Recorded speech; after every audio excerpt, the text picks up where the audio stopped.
Si vous avez la capacité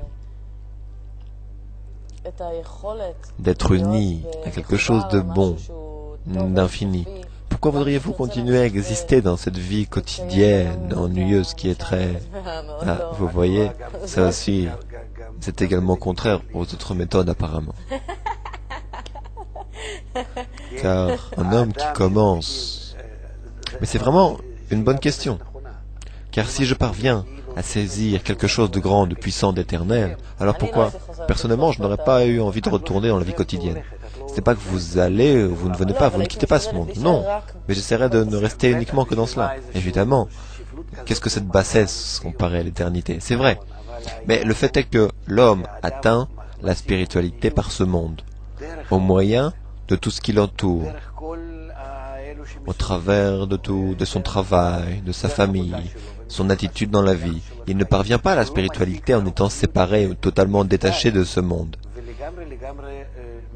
Il le ressent entièrement à tel point qu'il n'est pas capable, sans les gens dans son travail, sans ce monde, sans l'amour pour l'humanité. Sans cela, il n'est pas capable d'atteindre la spiritualité.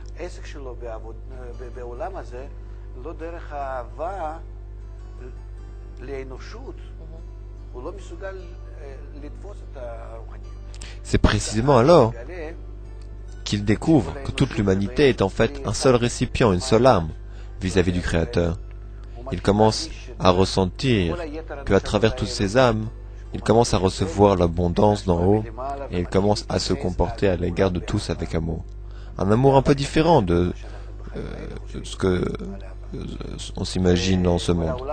Et le monde entier lui semble valoir la peine. Alors il peut dire, le monde a été créé pour moi.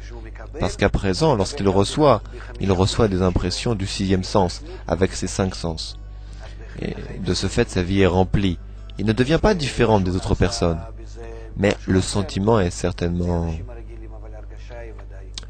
Mais ceci ne le rend-il pas légèrement différent? Une personne devient un peu différente, mais la sagesse de la Kabbale l'oblige à travailler, étudier, à être mariée. Oui, bien sûr, je ne parlais pas à ce niveau. Il y a quelque chose. Évidemment, cela affecte son comportement, et comment il régit sa journée, et comment il essaye d'être lié à quelque chose.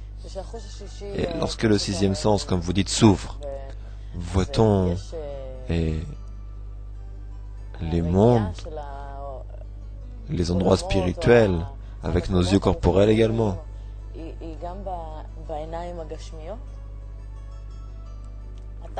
Alors, une personne aveugle ne peut-elle pas voir la spiritualité? Non, ce n'est pas ce que je voulais dire. Et si nous nous débarrassons de tout le corps, nous nous débarrassons de lui, exact, qu'en est-il des réincarnations? Elles existent, mais perdons-nous également le sixième sens?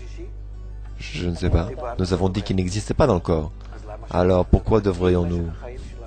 Je veux dire, si lors de notre vie terrestre, j'acquiers le sixième sens et je commence à ressentir la vie spirituelle, cela ne disparaît pas. Je continue à vivre avec l'acquis spirituel que j'ai atteint.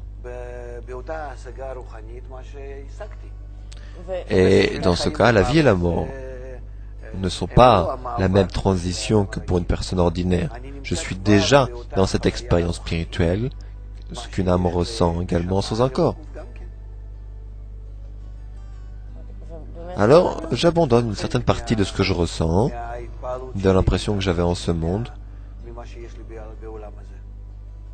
et je reste avec 99% de ce que j'ai atteint.